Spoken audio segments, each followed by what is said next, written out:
اعوذ باللہ من الشیطان الرجیم بسم اللہ الرحمن الرحیم ان اللہ وملائکتہ یصلون علی النبی یا ایہا الذین آمنوا صلوا علیہ وسلموا تسلیما الصلاۃ والسلام علیک یا رسول اللہ والصلاۃ والسلام علیک یا نبی اللہ وعلی آلک واصحابک یا شفیعنا یوم الجزاء وَيَقُولُونَ مَتَى هَذَا الْوَعْدُ إِن كُنتُمْ صَادِقِينَ قُلْ إِنَّمَا الْعِلْمُ عِندَ اللَّهِ وَإِنَّمَا أَنَا نَذِيرٌ مُبِينٌ فَلَمَّا رَأَوْهُ زُلْفَةً سِيئَتْ وُجُوهُ الَّذِينَ كَفَرُوا وَقِيلَ هَذَا الَّذِي كُنتُمْ بِهِ تَدَّعُونَ۔ کفار از راہ مذاق پوچھتے ہیں کہ بتاؤ یہ وعدہ کب پورا ہوگا اگر تم سچے ہو۔ یعنی حضور علیہ الصلاۃ والسلام نے جب کفار مکہ کو دعوت توحید دی تو ان لوگوں نے حضور علیہ الصلاۃ والسلام کی تکذیب کی، آپ کو جھٹلایا۔ تو حضور علیہ الصلاۃ والسلام نے فرمایا کہ اگر تم لوگوں نے میری دعوت پہ لبیک نہیں کہا، یعنی میری دعوت کو قبول نہیں کیا، تو قریب ہے کہ تمہارا رب تمہاری اوپر عذاب نازل فرمائے اور قیامت کے دن رب تعالی تم سے سخت حساب لے گا اور تمہیں دائمی طور پر جہنم میں داخل فرما دے گا۔ تو جب حضور علیہ الصلاۃ والسلام نے قیامت سے کافروں کو ڈرایا تو ان لوگوں نے از راہ مذاق حضور علیہ السلام کا تمسخر اور استہزاء کے طور پر کہا متی ھذا الوعد ان کنتم صادقین، یعنی حضور علیہ الصلاۃ والسلام سے انہوں نے کہا اگر تم سچے ہو تو یہ وعدہ جو تم کر رہے ہو کب پورا ہوگا؟ یہ وعدہ تو ہر نبی نے اپنی قوم سے کیا ہے لیکن آج تک قیامت نہیں آئی، اور یہی وعدہ تم ہم سے بھی کر رہے ہو۔ اگر تم سچے ہو تو اس قیامت کو جلدی سے ہمارے سامنے لے آؤ، یا تمہارا رب ہمارے سامنے وہ قیامت کو لے آئے۔ تو آگے ارشاد ہے قل انما العلم عند اللہ وانما انا نذیر مبین۔ محبوب آپ فرما دیجیے اس کا علم تو اللہ ہی کے پاس ہے، یعنی قیامت کا علم تو اللہ ہی کے پاس ہے، میں تو صرف واضح طور پر ڈرانے والا ہوں۔ پہلے ترجمہ کر لیتے ہیں، پھر اس کے بعد انشاءاللہ اس کی تفسیر کرتے ہیں۔ فَلَمَّا رَأَوْهُ زُلْفَةً سِيَّتْ وُجُوهُ الَّذِينَ كَفَرُوا، آج ان سے وعدہ کیا جا رہا ہے اور کہا جا رہا ہے کہ قیامت آئے گی تو یہ استہزاء کرتے ہیں، تمسخر اڑاتے ہیں، پھر جب وہ آ جائے گی تو ان کے چہرے بگڑ جائیں گے۔ فَلَمَّا رَأَوْهُ زُلْفَةً سِيَّتْ وُجُوهُ الَّذِينَ كَفَرُوا، جب وہ قیامت قریب آئے گی، جب اسے وہ قیامت کو قریب دیکھیں گے تو کافروں کے چہرے بگڑ جائیں گے۔ وَقِيلَ هَذَا الَّذِي كُنتُمْ بِهِ تَدَّعُونَ، پھر اس وقت ان سے کہا جائے گا یہ ہے وہ جس کا تم مطالبہ کرتے تھے، جب تم مطالبہ کرتے تھے وہ کب آئے گی؟ وہ یہ ہے قیامت، جب قیامت آ جائے گی اس وقت کافروں سے کہا جائے گا۔ پھر اس وقت تو کفار مکہ موجود نہ ہوں گے، پھر کہنے کا کیا مطلب؟ یعنی جب قیامت آ جائے گی، لوگ زندہ ہو کر کے حشر کے میدان میں پہنچیں گے تو اس وقت تو مومن مشرک کافر سب کو زندہ کیا جائے گا، سب پہنچیں گے۔ اس وقت کہا جائے گا لو یہ ہے قیامت جس کا تم مطالبہ کرتے تھے اور جس کا تم سے وعدہ دیا جاتا تھا۔ قل ارأیتم ان اہلکنی اللہ ومن معی او رحمنا فمن یجیر الکافرین من عذاب علیم۔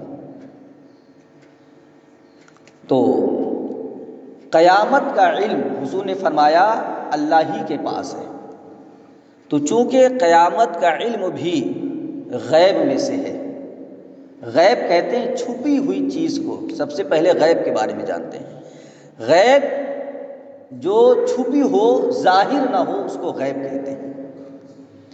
اب غیب دو طرح کا ہوتا ہے، ایک غیب ذاتی، ایک غیب عطائی۔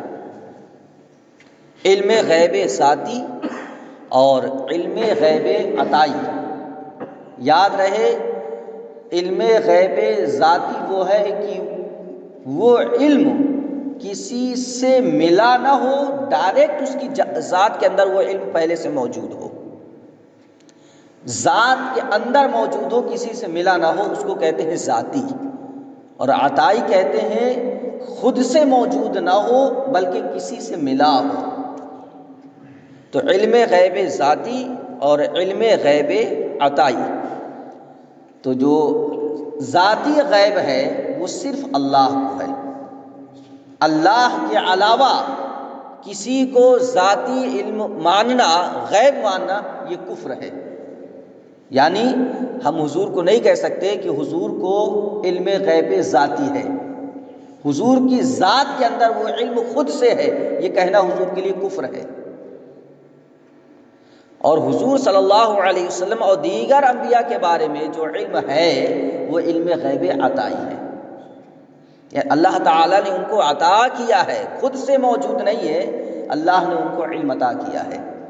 اب اللہ تعالیٰ کے لیے عطائی علم غیب ماننا یہ کفر ہے، جس طرح سے حضور کے لیے ذاتی علم غیب ماننا یہ کفر ہے، ایسے یہ کہہ دینا کہ اللہ کی ذات کے اندر علم نہیں تھا بعد میں عطا ہوا، یہ بھی کفر ہے۔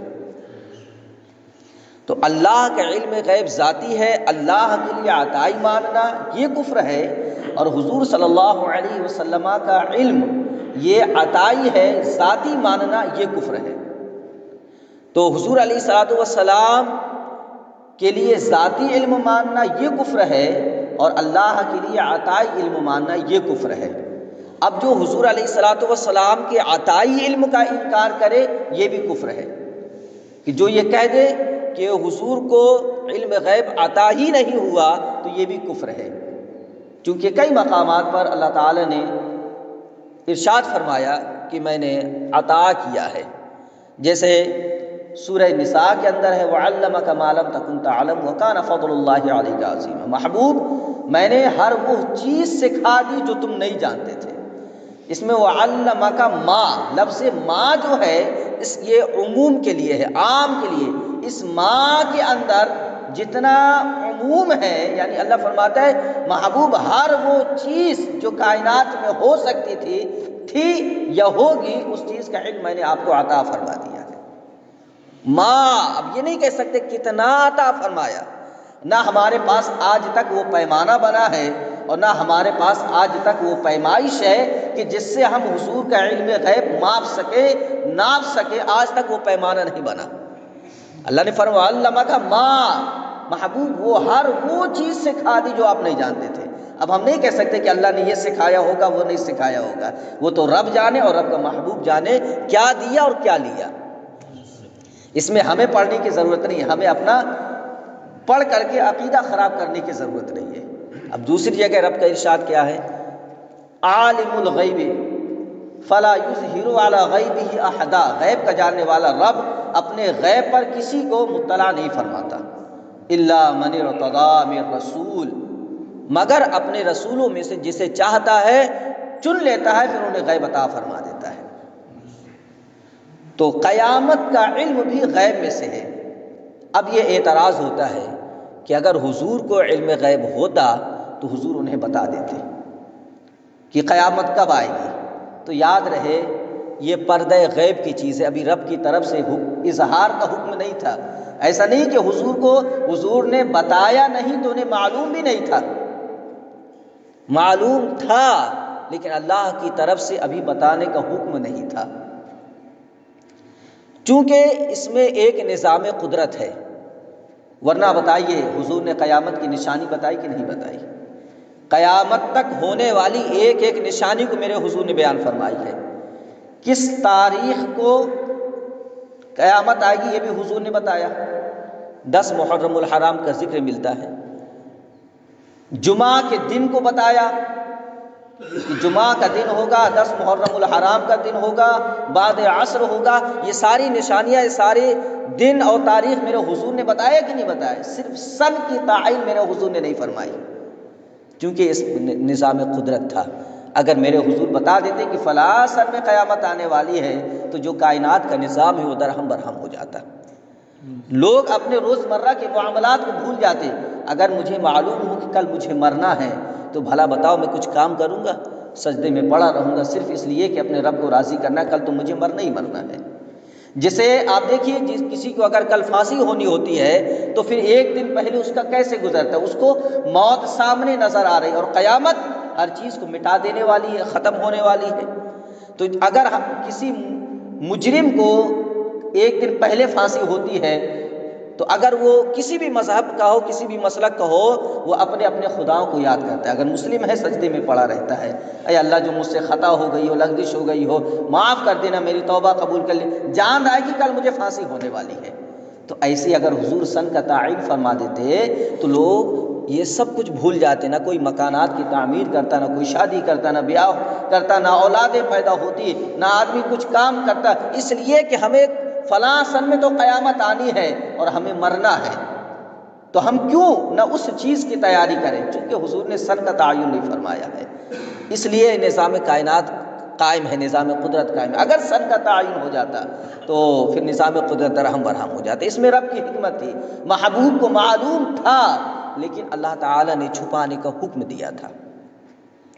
اب ہم اس کو دیکھتے ہیں کہ حضور علیہ الصلوۃ والسلام نے کئی مقامات پر کچھ ایسی چیزوں کا اظہار فرمایا جس سے ظاہر ہوتا ہے کہ اللہ تعالیٰ نے حضور علیہ الصلوۃ والسلام کو علم غیب عطا فرمایا. یہ محض ایک اعتراض ہے، ورنہ جو حضور کا سچا عاشق ہے اور حضور کا کلمہ پڑھنے والا ہے، اس سے تو اعتراض کرنے کی ضرورت ہی نہیں ہے. یار اللہ نے حضور کے مرتبے کو بہت بلند کیا، ہم حضور کے مرتبے کو ماپ نہیں سکتے ہیں. وہ رب کا محبوب ہے اور رب تعالیٰ نے اپنا محبوب کسی کو نہیں بنایا، صرف حضور کو بنایا ہے. قل ان کنتم تحبون اللہ فاتبعونی یحببکم اللہ. محبوب تیری یہ دیکھیے کہ حضور علیہ الصلوۃ والسلام کی محبت ہی کو رب نے اپنی محبت فرمایا ہے کائنات میں کوئی ایسا؟ پھر بھی ہم اس نبی پہ اعتراض کرتے ہیں کہ علم غیب. یار ہمیں اعتراض کرنے کی ضرورت کیا ہے؟ اب دیکھیے قرآن عظیم کے بارے میں تھوڑا سا جانتے ہیں تب علم غیب کے بارے میں بھی بات واضح ہو جائے گی. رب فرماتا ہے وَنَزَّلْنَا عَلَيْكَ الْكِتَابَ تِبْيَانًا لِكُلِّ شَيْءٍ وَهُدًى وَرَحْمَةً وَبُشْرَىٰ لِلْمُسْلِمِينَ. اتاری ہم نے تم پر کتاب جو ہر چیز کا روشن بیان ہے اور مسلمانوں کے لیے ہدایت و رحمت و بشارت ہے. رب نے فرمایا کہ میں نے تم پر قرآن اتاری، اس میں ہر چیز کا روشن بیان ہے، ہر شے کا روشن بیان ہے. شے کسے کہتے؟ جو چیز موجود ہو، جو چیز موجود ہے اسے شے کہتے ہیں. رب شے نہیں ہے اس لیے کہ رب موجود نہیں ہے، یعنی وہ جسمانیت کے ساتھ موجود نہیں ہے، اس کی قدرت موجود ہے. وہ کیسا ہوگا یہ اس کی شان کے لائق ہے. قرآن مقدس میں کئی مقامات پر رب کے ہاتھ کا بھی ذکر ہوا ہے، رب کے دست کا، رب کے وجہ کا، چہرے کا ذکر ہوا. لیکن ہم نہیں کہتے کہ جس طرح سے انسانوں کا چہرہ ہے، جس طرح سے انسانوں کے ہاتھ پیر ایسے رب کے نہیں. یہ رب کے لیے ہاتھ پیر، یہ جسمانیت ماننا یہ کفر ہے. رب ان تمام چیزوں سے منزہ اور پاک ہے. دوسری جگہ رب کا ارشاد ہے ما کان حدیثا یفترا ولکن تصدیق الذی بین یدیہ وتفصیل کل شیء. قرآن وہ بات نہیں جو بنائی جائے، جیسے کفار کہتے تھے حضور سے کہ یہ تو اپنے گھر سے بنا کر کے لے کے چلے آتے ہیں. تو رب فرماتے ہیں قرآن وہ بات نہیں جو بنائی جائے بلکہ اگلی کتابوں کی تصدیق ہے اور ہر شے کا صاف جدا جدا بیان ہے. یعنی رب نے اس قرآن کے اندر ہر شے کا بیان رکھا ہے. اب اہل سنت کے مذہب میں شے ہر موجود کو کہتے ہیں. اہل سنت کے مذہب میں شے ہر موجود کو کہتے ہیں. جب ہر شے کا علم اس قرآن عظیم کے اندر موجود ہے تو بھلا بتاؤ کیا قیامت کا علم قرآن کے اندر موجود نہیں ہوگا؟ عقل چاہیے. اچھا دوسری جگہ رب کا ارشاد ہے وَكُلُّ صَغِيرٍ وَكَبِيرٍ مُسْتَطَرٍ. اب دیکھیے اور رب تمہارے ذہن کو قریب کر رہا ہے. پہلے رب نے فرمایا ہر شے کا صاف بیان اس قرآن کے اندر ہے. اب رب فرماتا ہے وَكُلُّ صَغِيرٍ وَكَبِيرٍ مُسْتَطَرٍ. ہر چھوٹی بڑی چیز لکھی ہوئی ہے. وَكُلُّ صَغِيرٍ وَكَبِيرٍ، صغیر چھوٹا، کبیر بڑا، یعنی کوئی بھی چھوٹی سے چھوٹی اور بڑی سے بڑی چیز نہیں ہے جو اس قرآن کے اندر لکھی نہ ہو. ہر چیز چاہے چھوٹی ہو چاہے بڑی اس قرآن کے اندر لکھی ہے. پھر ایک جگہ رب کا ارشاد اور موجود ہے وَكُلَّ شَيْءٍ أَحْصَيْنَاهُ فِي إِمَامٍ مُبِينٍ. ہر شے ہم نے ایک روشن پیشوا میں جمع فرما دی، یعنی اس کتاب مقدس کے اندر ہر چیز کو ہم نے جمع فرما دیا ہے.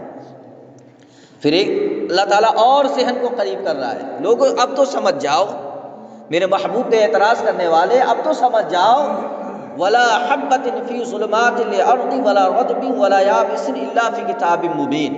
رب فرماتا ہے کوئی دانہ نہیں زمین کے اندھیریوں میں اور نہ کوئی تر اور نہ کوئی خشک، مگر یہ سب ایک روشن کتاب میں لکھا ہے۔ کوئی ایک خشک دانہ، کوئی ایک دانہ زمین کی خاک کتنی ہی تہ کے اندر موجود ہو، اندھیریوں میں ہو یا خشکی میں ہو یا تر میں ہو، ہر چیز رب فرماتا ہے کتاب مبین میں لکھی ہوئی ہے۔ ہر چیز رب فرماتا ہے جب ایک دانہ کئی اندھیریوں میں ہو وہ اس کتاب کے اندر لکھا ہوا ہے، تو بھلا بتاؤ کیا قیامت کا علم قرآن کے اندر نہ ہوگا؟ کیا قیامت کا علم اور قیامت کے احوال، قیامت کے بارے میں رب نے قرآن کے اندر نہ لکھا ہوگا؟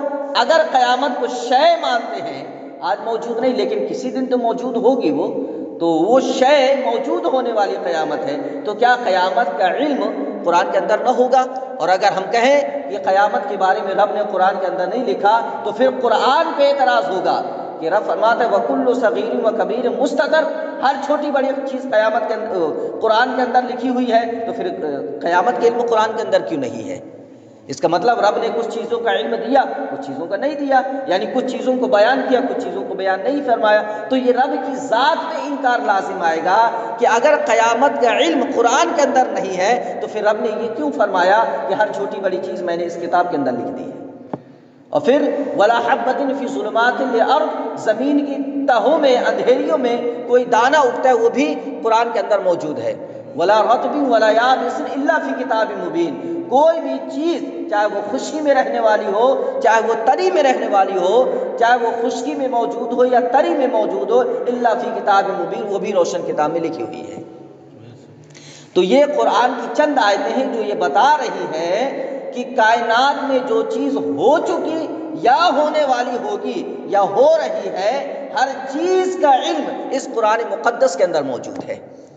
اور آپ دیکھیے صدیاں گزر گئیں، لوگوں نے اس کتاب کی تفسیریں لکھی ہیں، جتنی تفسیر اور جتنی تشریح اس کتاب کی لکھی گئی زمانے میں آج تک کسی کتاب کی نہیں لکھی گئی، اور جتنا کائنات میں اس کتاب کو پڑھا جاتا ہے زمانے میں کسی کتاب کو نہیں پڑھا جاتا، اور پڑھنے والا پڑھتا رہتا ہے، کبھی اسے اکتاہٹ نہیں ہوتی، اور کھوجنے والے کھوجتے رہتے ہیں لیکن ہر بار انہیں نئی چیز ہی ملتی ہے۔ آج تک لوگوں نے سمندر کی گہرائیوں کا تو اندازہ کر لیا، لیکن آج تک اس قرآن عظیم کی گہرائیوں کا کوئی اندازہ ہی نہیں کر سکا اس قرآن کے اندر کتنی گہرائی ہے، اور لوگ مر کر کے قبروں میں چلے گئے اور قیامت قائم ہو جائے گی، لیکن اس قرآن کے اندر کی گہرائی آج تک دنیا میں کوئی پیمانہ نہیں بنا، کوئی میٹر نہیں بنا، کوئی چیز نہیں بنی جو قرآن کی گہرائی کو ماپ سکے۔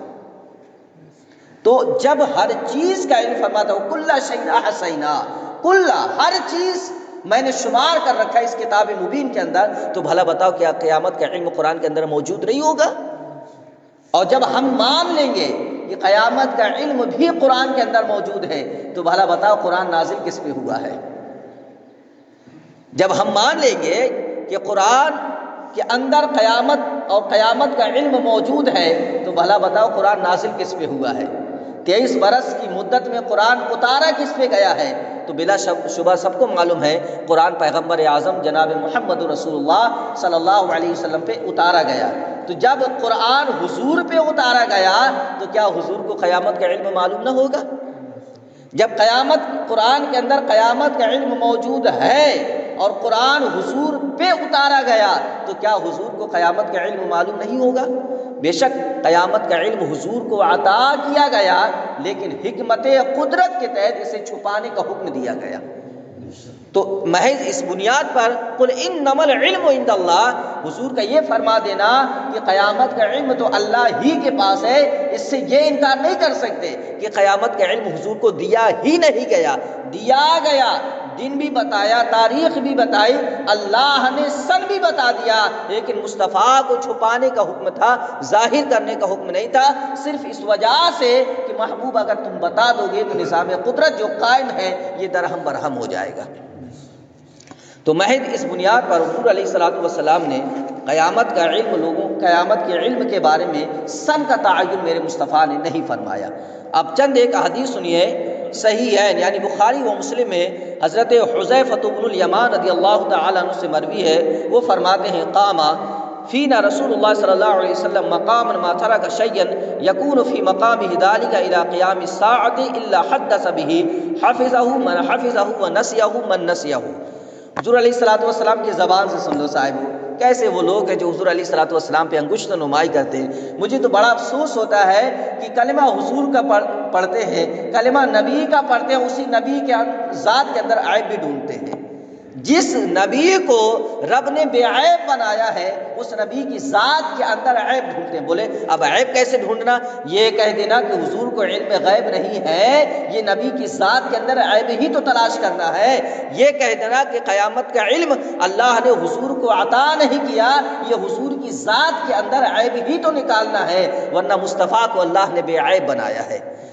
اجمل منک لم تر قط عینی واحسن منک لم تلد النساء۔ حضرت حسان ممبر پہ ہیں، حضور جلوہ بار ہیں۔ حضرت حسان نے کہا یا رسول اللہ آپ کے جیسا آج تک میری آنکھوں نے دیکھا ہی نہیں۔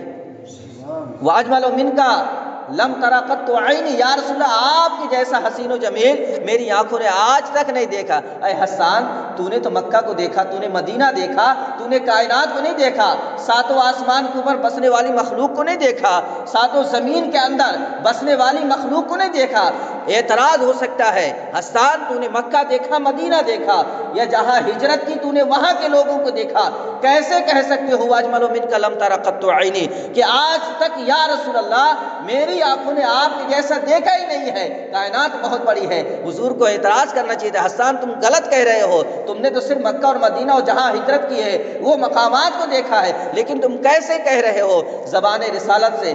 جب حضرت حسان نے جب رسول اکرم صلی اللہ علیہ وسلم کے سامنے یہ قطع پڑھا واجمل منک لم تلد النساء، یا رسول اللہ آپ کے جیسا آج تک کسی ماں نے جنا ہی نہیں ہے، میرے مصطفیٰ نے حضرت حسان کو چادر عطا فرما دی۔ حضرت حسان تو یہ کہیں کہ آپ کے جیسا رب نے کسی کو نہیں جنا ہے، اور آج ہم حضور کی ذات کے اندر عیب تلاش کریں، بلکہ یا رسول اللہ جیسا آپ چاہتے تھے آپ کے رب نے آپ کو ویسے ہی پیدا کیا۔ یہ حضرت حسان حضور کے سامنے کہہ رہے ہیں۔ حضور کہتے تھے حسان غلط کہہ رہے ہو، جیسے تم ہو ویسے میں بھی ہوں، میں بھی تمہاری ہی طرح ہوں، میں کوئی وہ نہیں ہوں، لیکن وہ نبی تھے، وہ صحابی تھے، آج کا مولوی نہیں جو حضور کی ذات میں انگشت نمائی کرے، حضور کی ذات کے اندر عیب تلاش کرے۔ وہ صحابی تھے، وہ حضور کے اپنی آنکھوں سے دیکھنے والے تھے۔ جب حضرت حسان نے کہا یا رسول اللہ آپ کے جیسا کسی ماں نے جنا ہی نہیں، بلکہ آپ جیسا چاہتے تھے آپ کے رب نے آپ کو ویسا ہی بنایا، حضور اعتراض کر دیتے حسان تم غلط کہہ رہے ہو، لیکن حضور نے اعتراض نہیں کیا۔ میرے محبوب کو میرے رب نے محبوب کی مرضی کے مطابق ہی بنایا ہے۔ تو حدیث پاک میں کیا ہے، رسول اللہ صلی اللہ علیہ وسلم نے ایک فرمایا، حضرت حذیفہ فرماتے ہیں رسول اللہ صلی اللہ علیہ وسلم نے ایک بار ہمیں کھڑے ہو کر ابتدائے آفرینش سے قیامت تک جو کچھ ہونے والا تھا سب بیان فرما دیا۔ ابتدائے آفرینش جب سے دنیا بنی تب سے لے کر کے قیامت تک جو کچھ ہونے والا تھا سب بیان فرما دیا، کوئی چیز نہ چھوڑی۔ جسے یاد رہا وہ یاد رہا، جو بھول گیا وہ بھول گیا۔ ابتدائے آفرینش جب سے دنیا بنی اور قیامت تک کا علم اور قیامت تک جو کچھ ہونے والا ہے سب محبوب علیہ الصلوۃ والسلام نے صحابہ کو بتا دیا۔ صحابہ فرماتے ہیں جس نے یاد کر لیا اس نے یاد کر لیا، جو بھول گیا وہ بھول گیا۔ اب بتائیے کیا حضور نے قیامت کے علم نہ بتایا ہوگا؟ کیا حضور کو قیامت کے علم عطا نہ ہوا ہوگا؟ حکمت قدرت کے تحت چھپانے کا حکم تھا۔